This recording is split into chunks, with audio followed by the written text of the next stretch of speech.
Tiga bulan lalu saat virus ini mulai merebak jauh di sana, banyak dari kita yang masih bercanda. Tapi mungkin semua candaan itu hilang melihat grafik ini.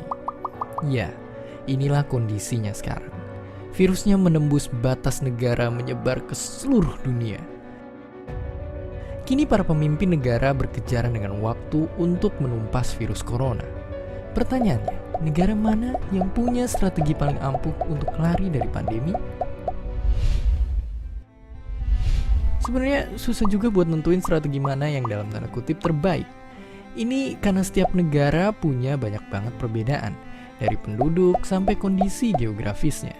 Tapi biar lebih jelas, coba kita bahas dari 3 negara ini dulu yang sekarang lagi paling dalam tanda kutip terdampak.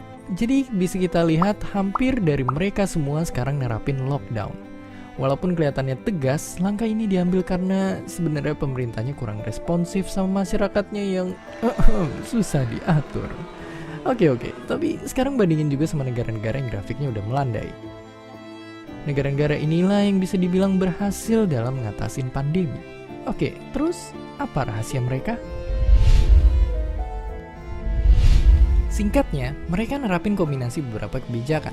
Kayak cepet nerapin lockdown, ngeisolasi orang yang berpotensi nularin, bikin tes corona yang banyak, cepet dan terjangkau, ngelacak jejak orang yang positif, dan tentu aja punya sistem kesehatan yang memadai. Misalnya kayak Cina. Sebagai tempat awal semua ini bermula, mereka punya strategi yang tegas. Netapin lockdown buat Wuhan dan nyiapin rumah sakit darurat dalam hitungan hari. Seiring kasus meningkat, mereka makin ngebatasin gerak-gerik warganya dan nyuruh mereka buat terus nge-update status kesehatan mereka kalau mau berpergian. Hasilnya, jumlah kasus pun berhasil turun, meski di sisi lain ngorbanin ekonomi dan kehidupan warganya. Beda sama Korea Selatan, mereka ini sekarang jadi sorotan dunia karena mampu ngurangin penyebaran virus corona tanpa ngelakuin lockdown. Kuncinya, cepat dan tanggap.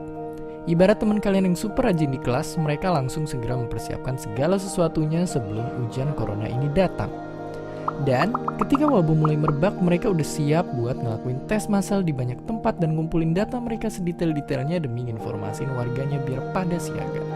Dan ini berlaku di negara-negara lainnya yang strategi canggih pemerintahnya berhasil nurunin grafik khusus corona di negara mereka setiap harinya. Infeksi virus dan penyakit baru udah hampir pasti akan selalu ada. Tapi seenggaknya dibandingin zaman dulu, sekarang kita punya lebih banyak harapan. Harapan yang bisa buat ilmuwan tahu tentang virus corona, bahkan sampai jauh ke DNA-nya hanya dalam hitungan pekan. Harapan yang bikin kita sadar tentang betapa pentingnya cuci tangan dan merhatiin asupan makanan. Harapan dalam bentuk kekuatan untuk nyiptain obat demi kesehatan. Harapan tersebut ialah ilmu pengetahuan. Dan seperti biasa, terima kasih. Bagaimana virus corona menyerang tubuh kita? Mungkin itu jadi pertanyaan kita semua. Kita udah tahu gimana virus corona udah menginfeksi 1 juta orang di seluruh dunia sampai saat ini. Tapi yang mungkin belum banyak kita tahu, sebenarnya gimana sih virus ini nyerang tubuh kita? Mengapa infeksi virus ini bisa mematikan?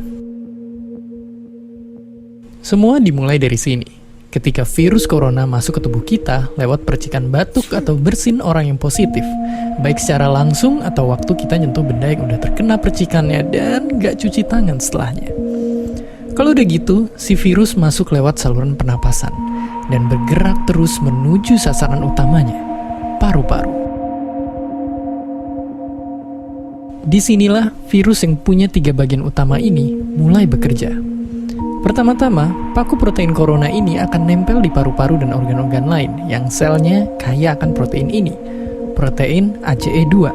Kalau tubuh kita ibarat rumah dan virus corona itu perampok, ACE2 itu ibarat gagang pintu rumah kita.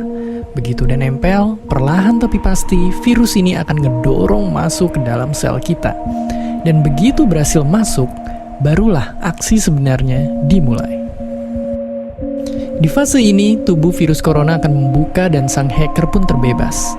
Dia akan ngehack inti sel sehat untuk nipu sistem imun tubuh kita biar nggak nyerang virusnya. Dan sekaligus ngebuat inti sel jadi memproduksi cikal bakal virus corona baru. Sel yang udah terinfeksi dan dihack ini selanjutnya akan terprogram untuk bunuh diri dan melepaskan jutaan virus corona yang siap nginfeksi dan ngehack sel-sel sehat lainnya. Ya, awalnya mungkin kita cuma kemasukan virus corona yang jumlahnya dikit, tapi dalam hitungan hari aja udah akan ada jutaan sampai miliaran virus corona baru, bikin paru-paru kita dipenuhi oleh mereka. Tapi ternyata, mimpi buruknya ada setelah ini. Ya, ketika virusnya udah menuhin paru-paru kita, sistem imun kita bakalan ngerespon ibarat polisi dan tentara yang meluncur ke tempat kejadian perkara. Tapi inilah yang bikin ngeri. Di sini, virus corona jadi penipu ulung yang bisa ngakalin sistem imun kita. Mereka bikin sistem imun nyerang membabi buta, termasuk nyerang sel-sel sehat kita. Mereka jadi nggak tahu mana kawan, mana lawan, dan perlahan-lahan jadi senjata makan tuan. Buat sebagian besar kasus, kejadian ini emang nggak berlangsung lama. Karena kalau sistem imun kita kuat, mereka pun akan bisa menang dari segala taktik virus corona. Tapi terkadang tubuh kita sedang lemah, dan kalau udah gitu efeknya bisa parah. Kita bisa kena radang paru-paru akibat sel sehat di sini yang udah nggak bisa nahan bakteri pneumonia. Malahan buat kasus yang kritis, bakteri ini nggak berhenti di sana. Mereka bisa masuk ke aliran darah dan akhirnya nyerang seluruh tubuh. Kalau udah begini, bernapas saja bakalan susah banget, dan hidup kita ada di tahapan yang sangat kritis.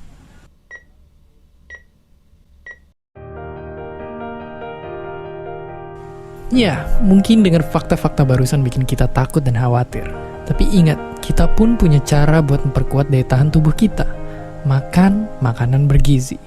Ya, bukan lagi sekedar 4 sehat 5 sempurna, tapi ikutilah pedoman gizi seimbang yang bisa ningkatin imun tubuh kita. Virus corona bisa parah kalau kita emang sakit. Tapi kalau tubuh kita sehat, kita punya harapan untuk bertahan.